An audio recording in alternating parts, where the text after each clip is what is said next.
Call to order. Just a quick roll call. Associated students, is Emily Samvalian in? Not yet. Jordan Orozco is not yet here. Management Association, David Leclerc is not yet here. John Wood is here. Faculty, Rod Foster is here. Julie Kiotis is here. Mary Erin Crook, not yet. Classified, Jeff Wojcik. We have, do you like Deborah or Debbie? Doesn't matter. Deborah's fine. Deborah. Ann Sherb, not yet here. Richard Harsha. There he is. Very nice to meet you. Good.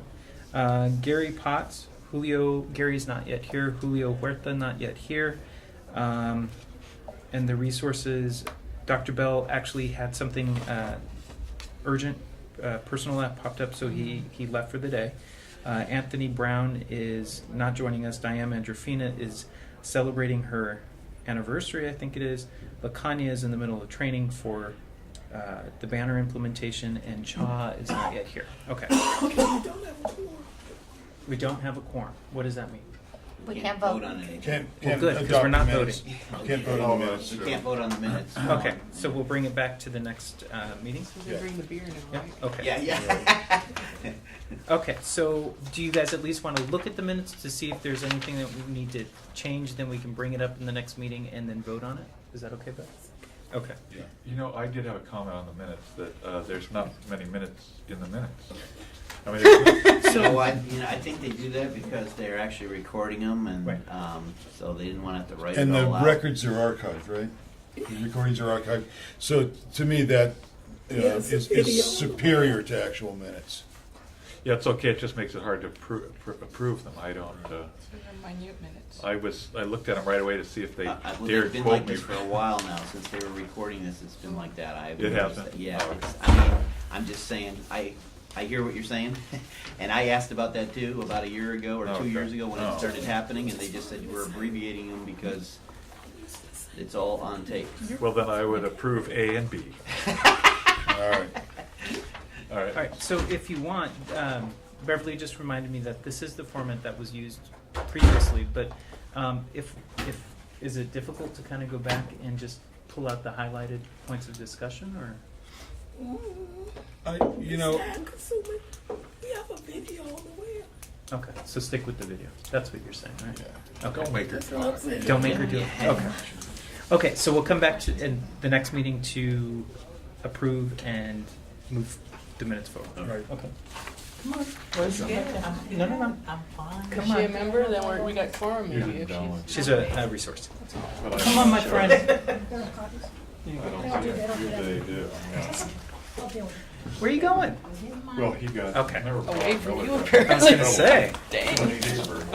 Okay, so the only attachment that we have is this handout. So we are back in budget mode.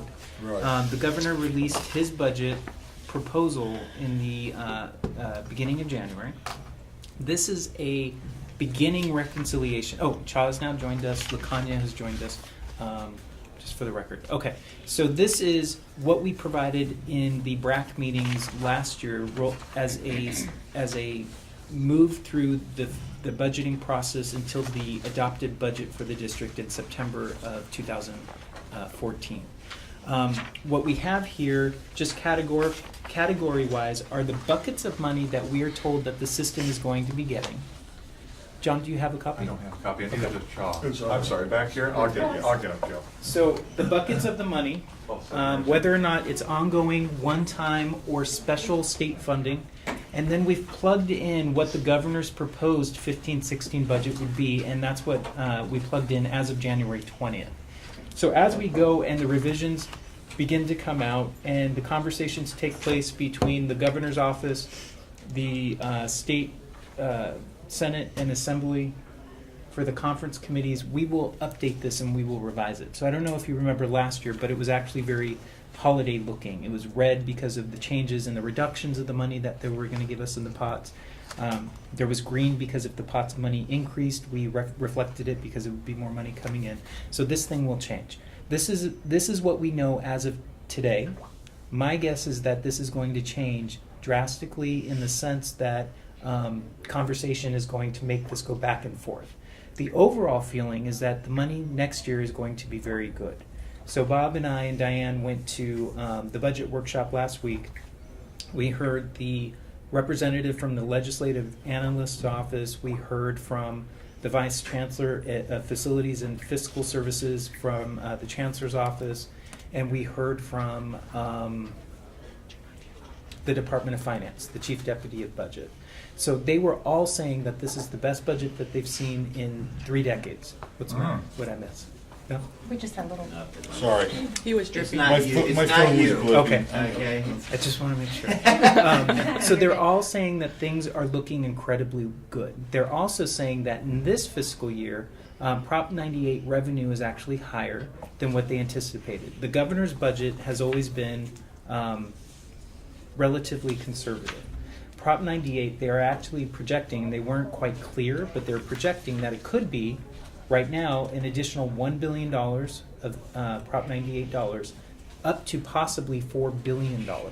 And what that means for the community college system is 10% of whatever that dollar amount is comes to the community college system, and then that translates into PCC, a 1.9% dollar value. So for example, if Prop 98 revenue is $1 billion more than what was projected in the state budget, then the community college system gets 10% of that $1 billion, which is $100 million. The system then distributes that based on FTES, and PCC's cut is usually about 1.9%. So out of that $1 billion, how that translates down to PCC is that we have an additional revenue of $1.9 million.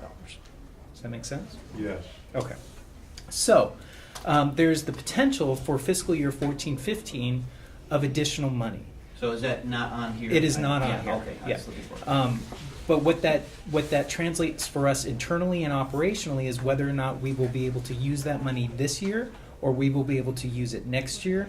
What I am not clear on and what I'm trying to get clear is whether or not the state can actually say, yes, you're just going to get it, it's additional revenue, you can do whatever you want with it, or do they have restrictions of some sort? And I don't think that's the case, but I'm not clear on that. So if there is a federal mandate for community colleges to be free, Yes. how does that affect us? We don't know yet, and the general feeling is that that's probably not going to happen. But if it does happen, my guess would be that it would not happen for at least 3 to 5 years. Okay. Yeah. The pieces of information that I picked up on when people were having conversations is each city, county, or state could have a very different system from the other 49 states. So how are you going to apply the same system to all 50 states, and what does that look like? So there's going to be a lot of back and forth, and the rollout of something that significant would probably, in my opinion, take at least 3 years.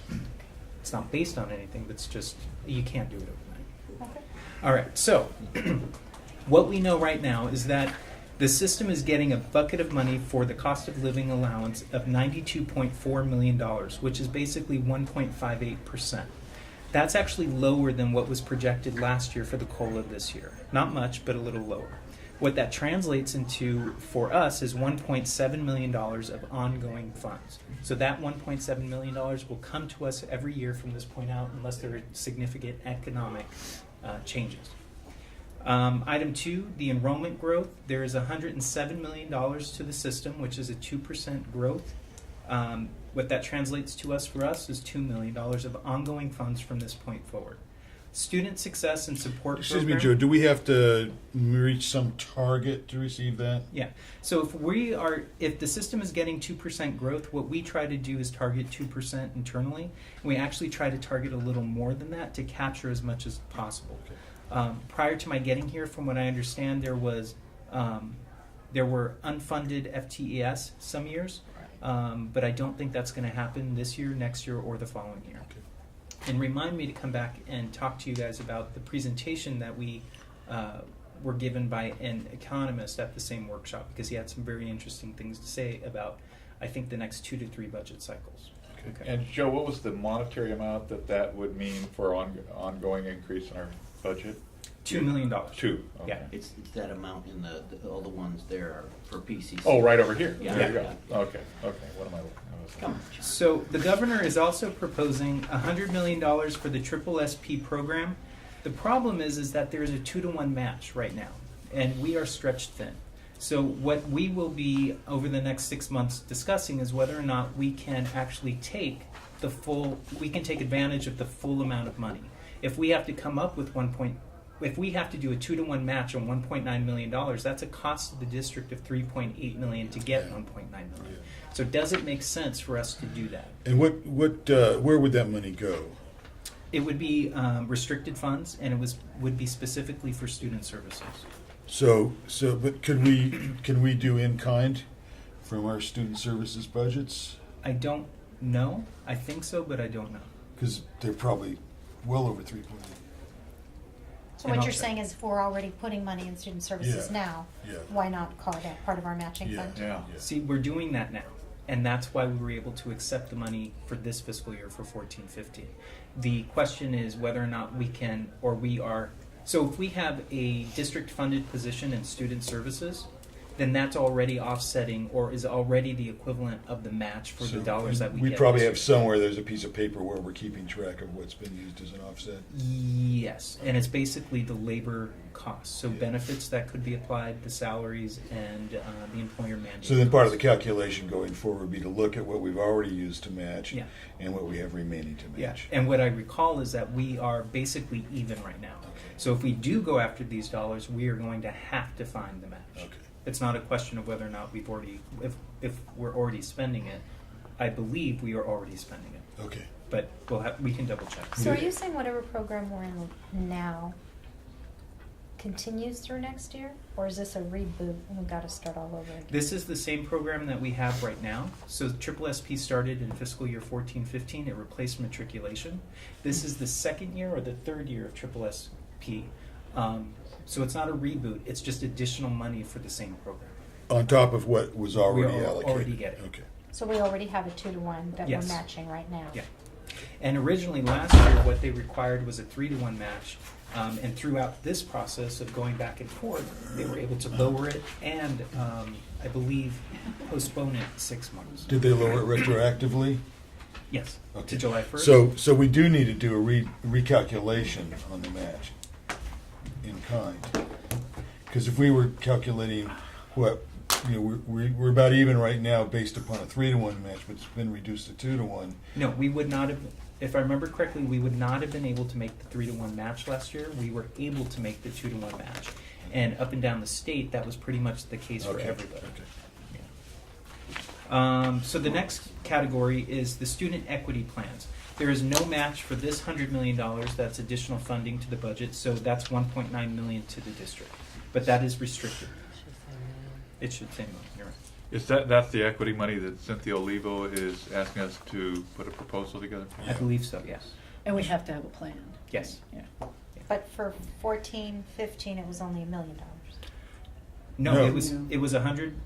It was 100 million for equity this fiscal year, and this is an additional 100 million. So it was I one mean point. for PCC. She had 1.9, which when she presented to Senate last time, she She said only that they, presented $1 million. yeah, there's $1 million that she's asking for grant proposals from the faculty for, and there was No, 9 she that said they set 500 aside. and 500. Oh, And really? today I asked her pointedly, and she said it was only $1 million to PCC.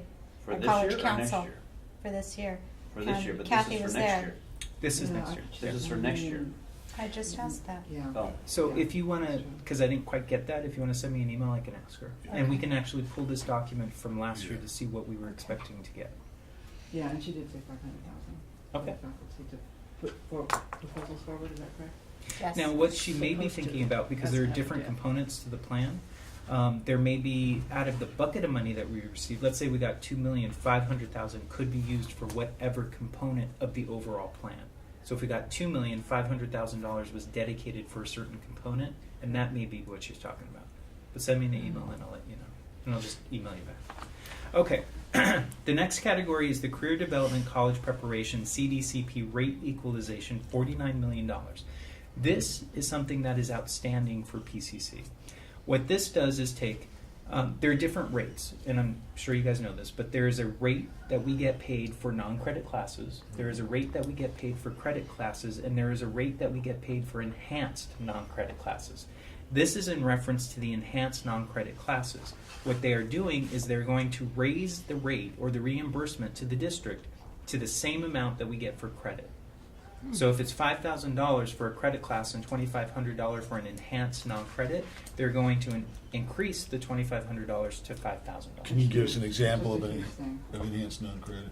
What would Almost all It's the gotta be classes. connected with a degree, a short-term certificate. It's gotta have a certificate component to it. It can't just be random classes. It's really forcing us to put them into non-credit Okay. certificates. And So does high Is school that- GRE count for that? Yeah, so high school diploma, I'm almost It's a positive is program. part of Anything that. that's a series of classes that Okay. leads ESL, to I mean, job most of what's over preparation. at CE. So the stuff that went through at the board meeting All last those night certificates last night. are the reimbursed at this higher rate. Yeah, that's why she's putting them together so we get, For next year. yeah, because it makes sense anyway. If it's in a program, Uh-huh. students are more likely to Yeah. complete So, things. so for a lot of non-credit faculty, the FTES rate is changing, and there's a lot in the contract that requires them to work more hours than credit faculty based upon the past non-credit calculation. So we're gonna have to look at that going forward, because it's not fair to have them earning as much money for the college as we do, as credit faculty do, and being compensated on a lesser salary schedule. Okay. Is it mostly CTE that this would impact, or is it so pretty much focused in that area? But it's non-credit CTE. Okay. But Yeah, the minimum quals Yeah, for it's almost non-credit are everything also over CEC. tend to Not be everything, lower. but It tends to be a almost BA. For the faculty. Mm. Yes. Now, do the students pay the same for a credit and a non-credit class? They don't pay for non-credit. Does it cover parenting, those parenting classes? I don't think Yes. it does. Really? Wow. Whoa. So, Wow. Rod, could you do me a favor? Thank you very much. Although I don't Will know you specifically also if send me that's- an email related to that? Yeah, Because that's I'll show you where it's spelled out in the contract. Okay. And Latonya, excuse me, just pointed out that I typed in January 20th, 2014. That's a typo. It's actually January 20th, 2015. It was last week. It was hopeful. Okay. Oh, you wish the Oh, money hopeful, came. yeah. They came a year ago. This is another time I was sitting in the corner a year ago crying. All right. So this is great. And Dr. Ariano was actually, from what I understand, really focusing in on the non-credit to try to develop the programs to make sure that we can capture this revenue. All right. So the next area, from what I understand, is PCC does not have apprenticeship programs. So these are possible grant opportunities to go after the 1.9% of this $29 million. So let me just really quickly. So it's about 300,000. 29 times 1.9%. And our construction program has been moribund since they built Dr. Bell's house. So this will be an opportunity to bring that back to life. Is this only for that type of apprenticeship, or? No, any kind of apprenticeship. I think apprenticeships basically have to be something that has kind of a union connection that leads you towards journeyman status in a union. Okay. So what that would mean, though, for the district is if we had programs in place, or if we were able to create them, that's about another $500,000 to the district No, of not ongoing 300,500? Yeah. Oh. The next area is operating costs, and this is retirement contributions, professional development, part-time faculty to full-time faculty. The bucket of money is $125 million. The district's projected amount is $2.4 million. Now, this is a huge change from what I understand. They are giving us a bucket of money, or the state is giving the system a bucket of money for us to use in whatever way we need to. And what is an excellent thing about this is that it's unrestricted. We can use these dollars to plug holes that we may have elsewhere in the budget. It also, part of the major concern last year when we were putting together the budget was the new increases for CalSTRS and CalPERS. And I believe the state understood the impact that was going to have on public entity employers. So this is not dedicated, but a good portion of this money is meant to be used to offset that increase. If I remember correctly, for CalSTRS, we're looking at potentially a $1.5, $1.7 million increase over what we're already doing, For 14, 15? 15, 16. 15, 16. Yeah, and for PERS, I think it's like another $5, $6, maybe $700,000 increase. So this is going to help us offset that. Instead of taking money that we already had to plug those holes, this is going to help us out. This is a good thing. Great. And the last thing here is adult education. So the state is proposing $500 million for CSU, UC, and community colleges. What they are proposing is out of that $500 million, $150 million would be to the California Community College system. And again, 1.9% is usually the percentage that we use. My understanding is that with the adult education, they asked for submissions of what we could do as a consortium participant, and we believe that we could do, we could put that plan in place for $3.3 million. And it looks like we're going to get it. Now this is not a 1.9% of the $150 million. So there's potential for us to get more, but this is what we requested before we were told by the state how much was going to be available. And these are basically monies to replace the adult ed programs that K-12s aren't doing anymore. Yeah. It's to become part of a consortium with, from what I understand, the high schools. With K-12s or with other K-12s. colleges? Okay. Yeah. So this first page is just the ongoing dollars that are coming in. What I want to be clear about is that it's ongoing dollars for Fund 1, which is unrestricted. We can do whatever we want with those dollars. And some of it is Fund 3, which is restricted. Those dollars are coming in for specific reasons or specific purposes. Yeah. Now, these adult ed classes, they'd have to be taught by faculty, whereas at the high school level, they're taught by high school You teachers. know, it's really, the adult ed has been part of K-12 for a long time, and I know that the adult ed people are just, they're not very happy right now because the perception is it's all gonna come over here under our control. So I don't even know that they've got as far as classes yet right now. They've been given money to plan a plan, so we're kind of not there yet, but it's a contentious issue. But, So, Kathy, Yeah. it's what you're saying that the K-12 people are going to want their people to teach it?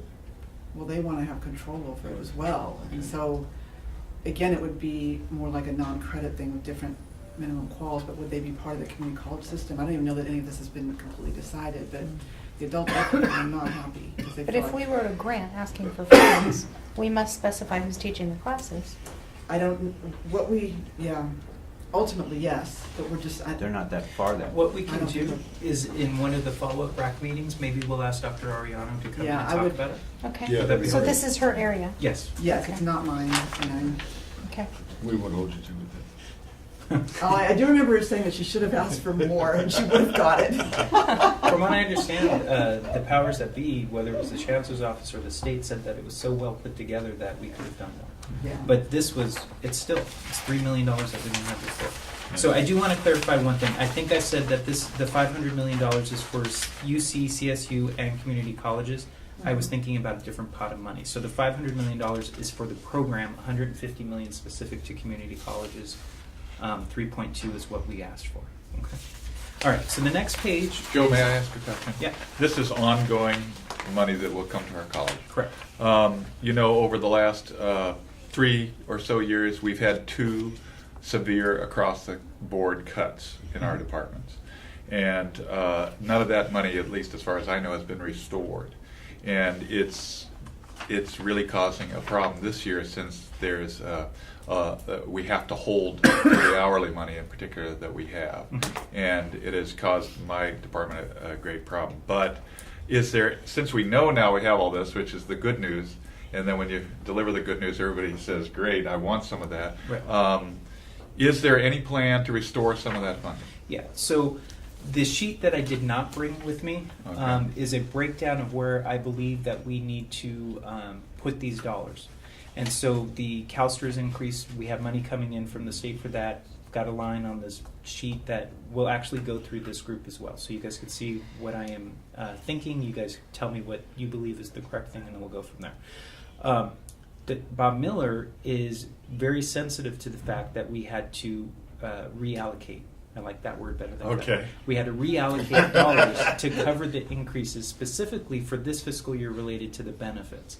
I don't know what the reallocation was for the year before, but last year it was a shifting of 10%, and then we realized at the last minute we weren't going to get as much funding as we thought we were, and so we had to shift another 8%. So he is very sensitive to that. He's hearing the feedback across campus. We have a line on that sheet of paper that says that we have a bucket of money that we want to put back into those categories.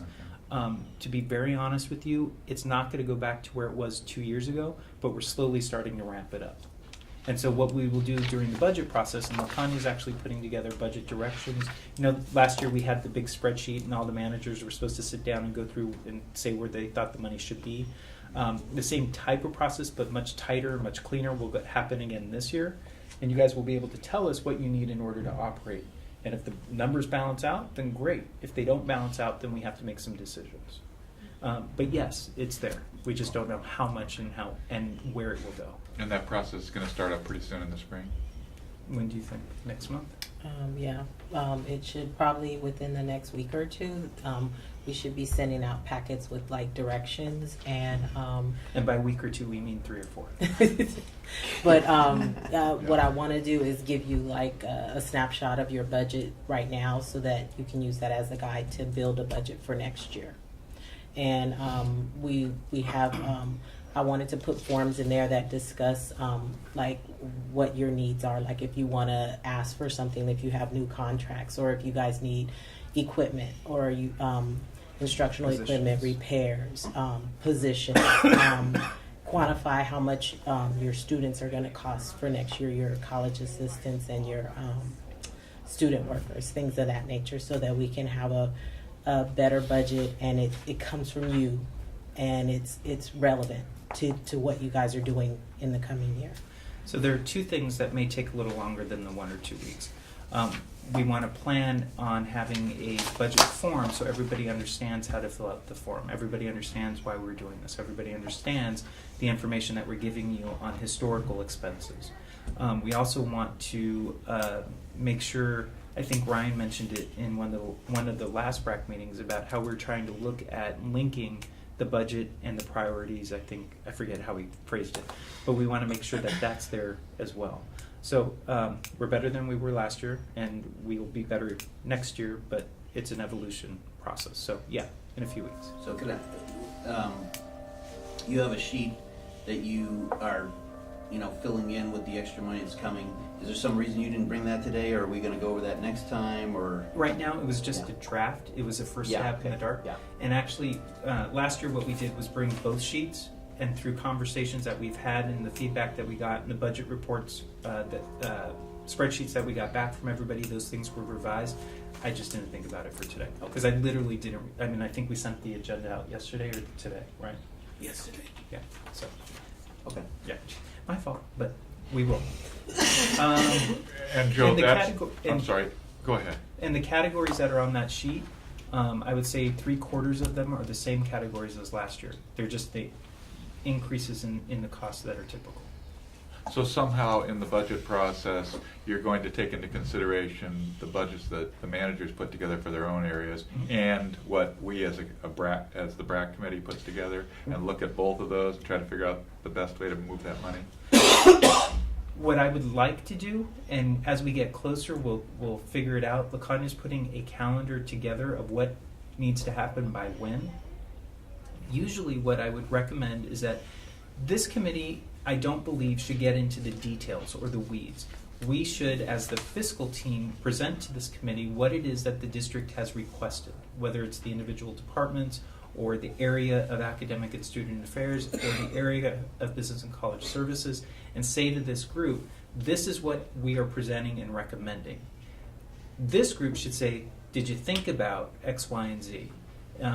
Did you think about the need for more money for college assistants rather than putting $100,000 for extra insurance? Do they really need $100,000? Okay. This committee should, in my view, kind of be like the compliance, the big thinkers. You guys should be questioning us on what we are recommending.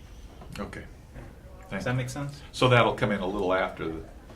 So maybe we in a do- couple of meetings or so. Yeah, we're talking months. maybe July or August. Oh, wow. Yeah. Okay. So the tentative budget goes to the board in June, and that's based on estimates because our year-end closing hasn't happened. Okay. So from June, when the governor signs the budget, the tentative budget more than likely will go to the board before the governor signs the budget. So everything's up in the air. Yeah.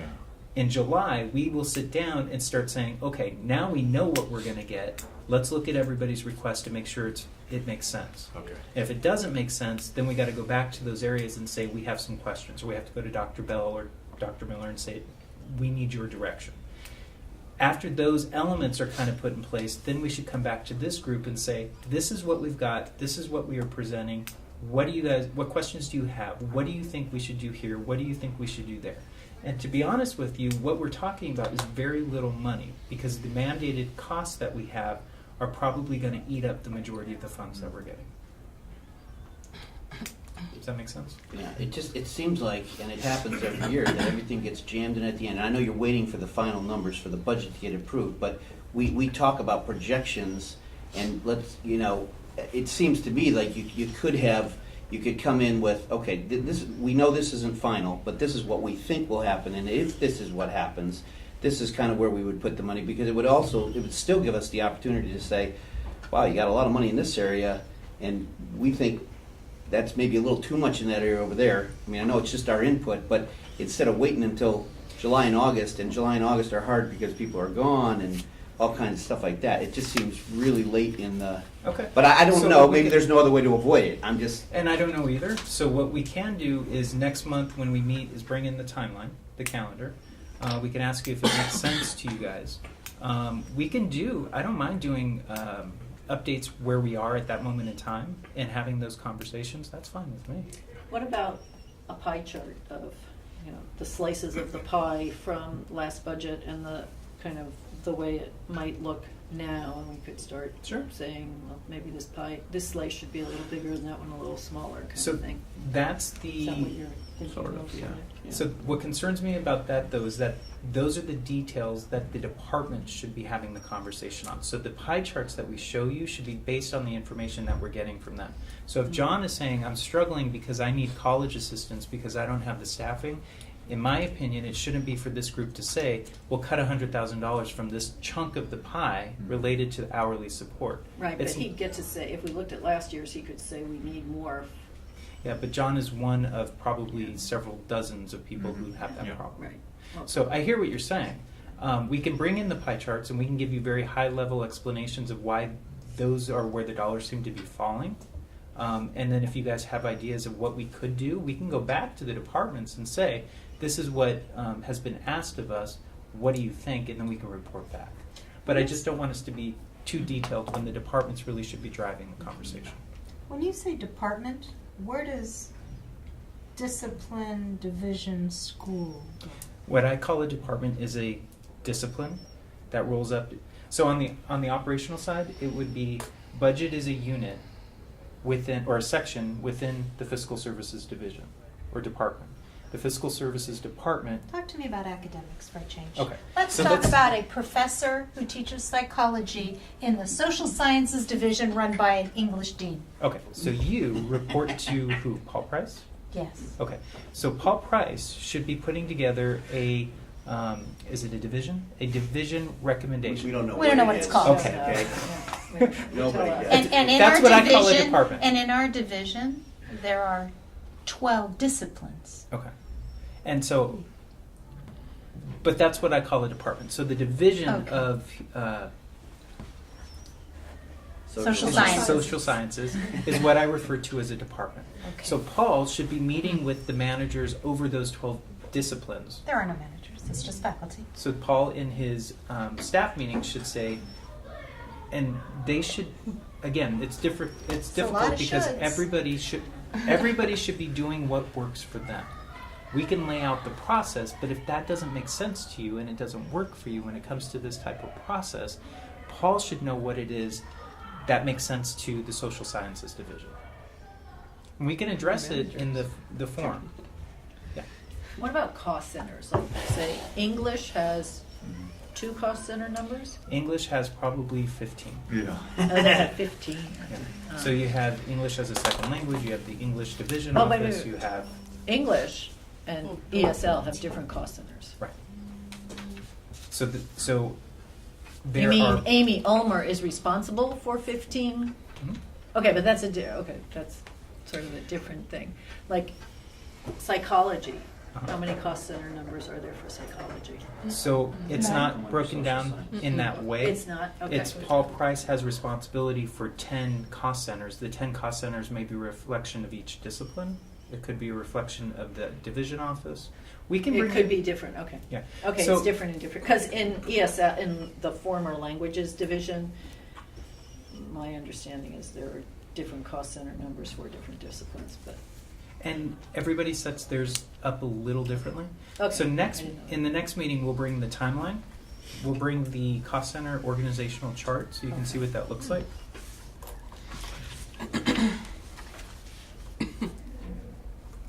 And I want to go back to what you were saying, Julie.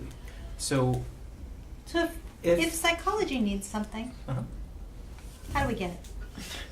That's a good Come talk to question. Joe. No, please don't No, come talk to no, me. I'm just I adore kidding. you, I'm but don't just come, kidding. please. Start Go with talk Bob to- instead. Kathy had something to add to this conversation. For a dean, it's a little different, because a dean isn't gonna have It's really- managers under him or her, the way that you would. Okay. You know, or some other area would. I mean, they only do have faculty. So do you guys, And, do the yeah. deans have faculty staff meetings? Do they send out group emails and say, please provide feedback? I mean, how is it done? Well, I came from a place, Different. I'm sorry, that had department chairs. So the department chair would know certain things, like I have this much money for instructional supplies. I have this much money for this. I want to buy this publication for our faculty. So in a college that had department chairs, they would serve as kind of the The leads intermediary. for psychology, for math, for whatever. And there'd be some linkages because or some of them would be combined because they may be small. So That's Lacan- how it would tend to work typically. Okay, so Lacania and I will actually go back, and when we build out, or, I mean, I guess I thought the timeline was done, but maybe we can go in and we can do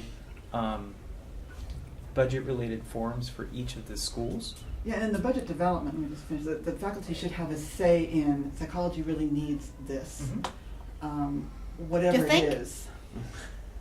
Yeah, I do. And that's You the way. think the faculty should get to say something about So- what our students might need? No, We like they don't that. get to do But that. see, if you had department chairs and an advocate, you would have an advocate for your needs, and someone who would understand See, all these cost centers and the way it all works, because it's very complicated, it really yeah, is. and I didn't realize that the academic side just had dean and faculty. On the business and college services side, we have the Tons. manager, and then you have Lots. the supervisors. And the manager meets with the supervisors and says, "What do you need?" The supervisors then go back to their line staff and say, "What do you need?" And then they filter that information all the way Yeah. up. Right. Totally So- different in the academic area. So what we can do on the academic side is build into the timeline forms. I don't know what else to call them, but maybe feedback type of yeah. So even if and then people, if they're not able to attend, we'll try to schedule it when the majority of people can come. But if they're not able to attend, then they're not able to attend. They can have conversations cross discipline conversations to make sure that those requests get made. But what I don't want to do is make people believe that every request is going to be fulfilled. Okay. Yeah. So if you have a concept of how that would trickle down Because to I have classified, 50, and I'll be lucky if I get one. do you have an That's- idea how it would trickle down to classified? I get that you guys have a great need, but it might be helpful to have classified input too, because like let's say I run geology and there are things that I need and I don't really have a direct way of getting anything. Okay. Yeah. When we come back next month, we'll bring the timeline. If you guys can think about how you think we can accomplish getting as much feedback as possible for the Mhm. majority of people, then let's build it into the timeline. Because the planning system, in theory, is supposed to generate that, but my experience hasn't been that We're not it there was yet. helpful. Yeah. So. Yeah. Okay. Well, I like it already, Joe, because you whatever we ask for, we're gonna get, so. No. You didn't say that. Thank you. Can I just interject something? Those You got that on people, camera? those people that are coming to visit us in March, they're gonna be wanting to know how we are linking planning to this process. Yeah. And I haven't heard that yet. And that's why the conversation that Ryan had either a month or two ago, where we were talking about the budget and linking the Yeah. planning. He and LaConya have been having some conversations as this information's coming out. That those conversations will be more often. So it's taking place. We just don't know quite the extent of it yet. And is planning and priorities working on this as well? Are they doing this, or is this all? This is a We Brac have function. different. Yeah, Okay. we haven't looked at any Okay. of this. Yeah. Okay. Yeah, because honestly, Danny, I have a request for at least 7 positions that I've been hoping for 3 years, but just not gonna happen. I'm Yeah, just- yeah. Just giving you a hard time.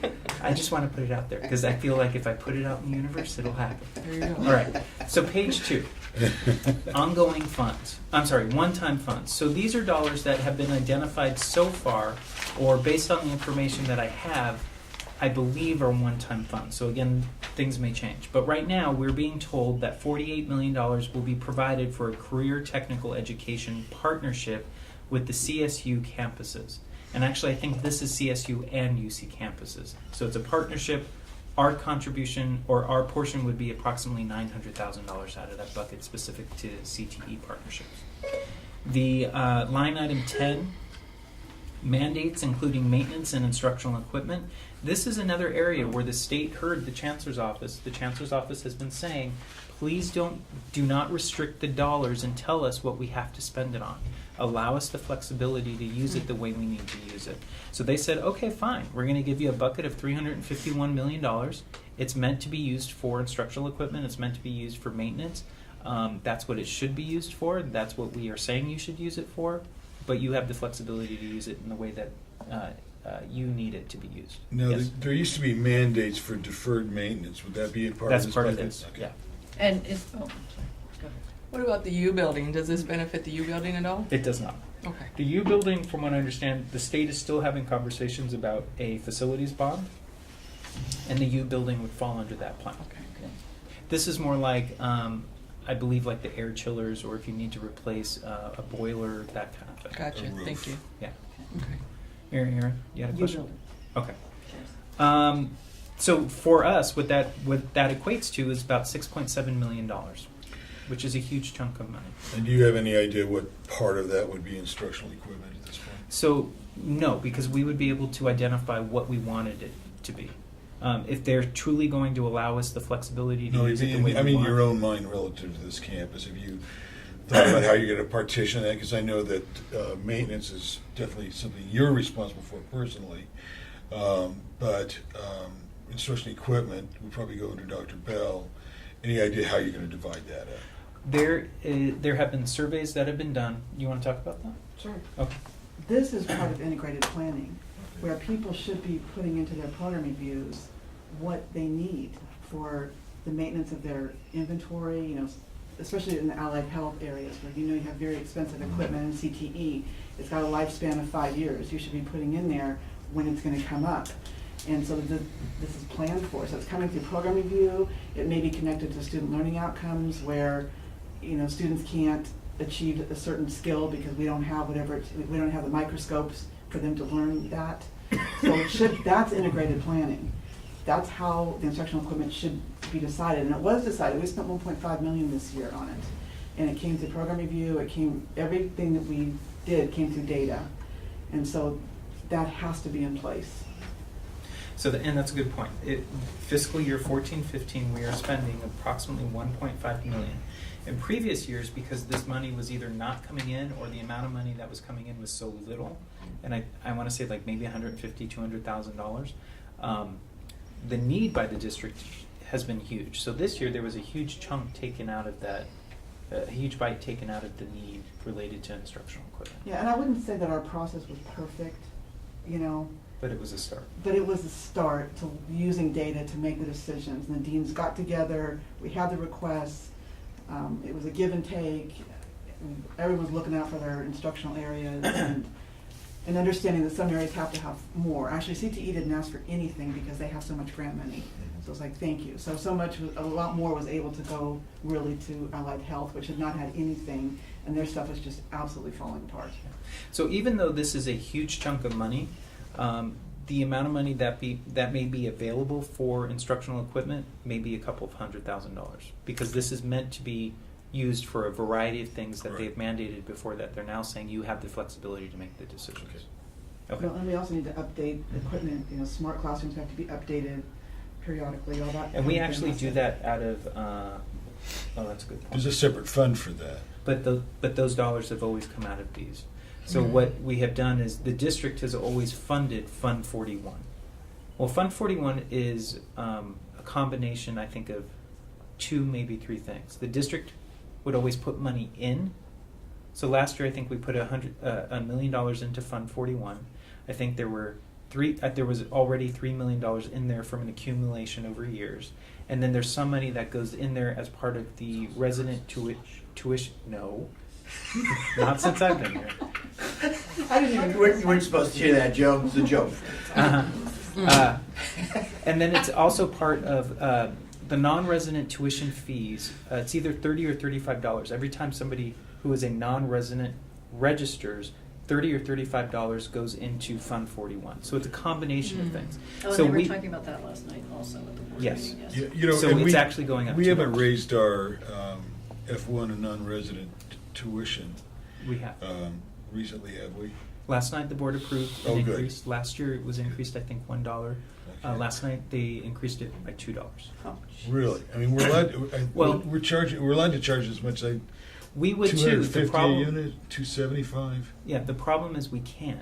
The Chancellor's Office gives us the breakdown in the formula, and based on what it is that we have related to previous dollars that have come in, you can only go up a certain amount. We don't have the Santa option. Monica's getting about $50 more. a Yeah, unit they than we are. I know. Oh, really? We talked about that a couple of years Yeah. ago in this committee. Yeah. So you're saying We- but by law we can't do it any more than what they're doing? Yes, The and if you want, I can bring that next month. Percentage Yeah, increase. yeah, that'd be fun to Percentage see, yeah. increases, Yeah, Kev. it's based on the amount of money that we have in, I think it's like Measure P bonding money that's there. It's based on the FTES. It is a formula that the Chancellor's Office gives us, and we just fill in the blanks. And whatever that dollar amount is, we can either go up to that dollar amount, we can stay where it's at, or we can lower it, but we can't exceed it. I would love a little presentation Sure. on that, because I think that's a source that, I mean, like Rod's saying, I mean, we're like $50 less than Santa Monica. Yeah. And that's a lot of money when you start adding it up. So But if there was a way, I understand if it's a But legal remember, thing. Santa Monica has a much larger F1 population than we do. And so when you do your calculation, it's based on your FTES that's related to F1 Okay. population. That's how they're getting a larger dollar. So, but are you over saying the if years, we grew the F1 population, then you could grow that amount? Okay. But that's But what it I'd would like take to decades. understand and know. Yeah. Yeah, okay. Okay, but we can bring that That's one of our enrollment goals. It is. enrollment fee formula. Okay. So remaining deferrals. We are being told that the state is providing, they are still trying to pay down the wall of debt as quickly as possible, as much as possible. So far, we have been told that it will be $94.5 million.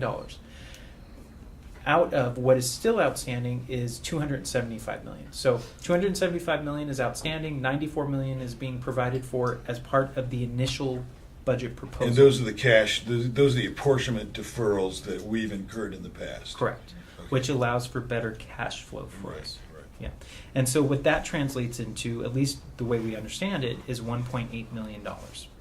Okay, and that too is it's one time, but it's unrestricted. We can use it the way we need to.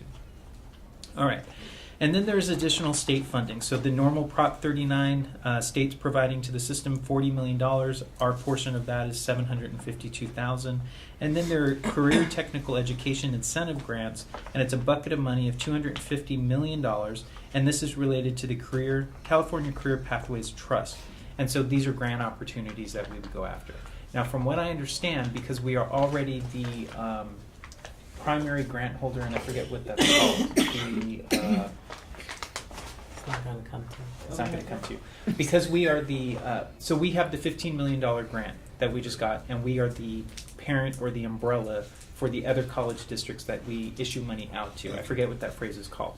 We cannot go after the big bucket, but we can go after the individual grants that are outlined in this bucket of money Okay. that can add up to a big bucket of money. Just refresh my memory on That Prop makes sense. 39, please. Refresh your memory, what? Prop 39. Prop 39 is this facilities? Yes, it is. So is this,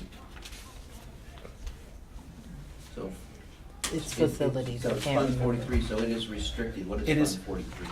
Fund 43 is facilities maintenance related types of Okay, things. so that's like deferred maintenance. Yeah, Okay. yeah. And it's closely tied to It's the main, under Ruben. yeah. And I It's remember facilities. we added it to his budget, yes. Yes, okay. So, all in all, right now, what we are aware of, which again could change over the next 6 months, is potential funds, both one-time, ongoing, and restricted, of $24 million. What that translates into is ongoing and one-time dollars that are unrestricted is $15 million. So for next year's budget, we have $15 million that we can budget for increase to CalSTRS, CalPERS, healthcare benefits, those related types of costs. Okay? Great. So, a lot of good information. I tend to be the sour person in the room because I always say until we see it, we don't know. It's 6 months of negotiation between the governor and the state assembly, the Senate, whatever they're called, the conference committees. But I don't think it's going to change much. Is So there we're- Prop 30 money? No, No? Prop 30 money is not on here. But That- there That will is be, Prop 30 money? yes. Okay. Yeah.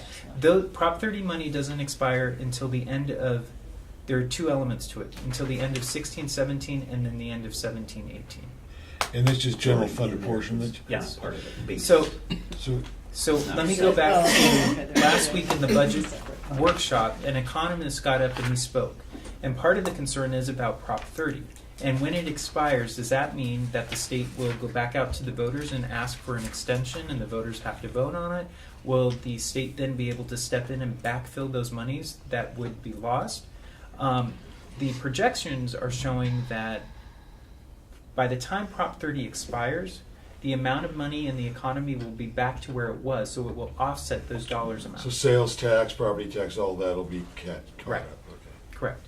And so that was the intent of Prop 30. Put something in place until the economy is back to where it needs to be. So everybody around the room kind of did one of those because now we don't have to worry about that money. We'll see when it happens, but for all intents and purposes, things are moving in the right direction. And when are we going to start looking? I mean, this is a long-range concept, I know, but when are we going to start looking at funding ourselves out of our local property tax, and going the way of Maricosta and others? I asked That about basic that. aid? Yeah. Yeah. So Danny asked about that in the last meeting. So I went back to Bob, and Bob said that's not something that would benefit the district. And if I remember correctly, he was saying that in order to go through that process, no, he said that we never went through and looked at the details because the volume of work that would need to go into it was not, I guess at the time, feasible for the district. But overall, what I understood him to say was if we became a mutual aid district, it was not in the best interest of PCC. We make more money through the apportionment process that we are part of now. Okay. And that's because of growth and things like that? I believe so. Okay. All right. And if you want, I can ask him, I can talk to him about it again. But yeah. It's not that important. But, Well, it is. And when I hear, to be honest, Maricosta is one of the districts that does it, and there have been a number that have, from my understanding, and maybe I have misunderstood, but when we go to our meetings, there's a number of districts up north that have gone to it, and all those districts have more money than they had before. Maricosta is by far the highest paid district in the state, and they're on that. So I just think it's worth exploring. But again, I'm not saying we have to do it, but I do think we should at least look into it a little bit and find out whether it's something we could do or it would help us. Okay. I will ask him to come and talk with us about it because I don't quite understand it. Yeah. But what I've heard from other people is that it's not beneficial to them. When we go to these workshops, it seems as if they are shortchanged to an extent when it comes to property tax. Not shortchanged, but they don't have the potential for growth that other districts have. So I'll ask him to come in and talk about it. Last night, the board received the audit report. And I don't want to look at the whole audit, but I wonder if it'd be possible for you to distribute, you can do this electronically if you have it, the audit letter and any exceptions that were in the report to It's- the Brac committee. I'll send you the link. It's already on the website, from what I understand. Thank you. So there are 3 there. One is for the foundation, which is a standalone entity. Then there's or Measure P, and then there's the district audit. So yeah, sure. Can you send that to all of us? It's on, Yeah. he said, It's on the link. website. Oh, it's on you're there. saying. But we can send out an email with the link too. Okay. So, that'd It's be in great. the, what business, which, It is under the fiscal services. If you look on the right hand side, it says audits, Okay. and it has all of the audits going back a number of years. All right. So the other thing that the economist that was presenting, the other main thing that I caught from the presentation from the economist is that we're in the cycle now where we have been, our economy has been mending, and we have been out of a recession for at least 5 or 6 cycles. Generally speaking, a recession happens on average every 7 to 9 years. So, what they're saying is a projection is a projection. It's a crystal ball kind of thing. However, we believe, obviously, this year's budget clearly is very good, probably the best one in 30 years. Next year looks as good, maybe not as good, but close to. The following year is where everybody has big question marks. And that's simply based on the cycle of recessions and good times and all that good stuff. So right now, budget is good. Next year probably as good, maybe not as good, but pretty good. The following year is the big question mark. Okay, so there were 2 big things. Prop 30 we think will be where we need to be because of the economy improving, and then 2-3 cycles out, we're not quite sure what's going to happen related to recessions. Okay? All right. Any other questions? No? Okay. Thank you.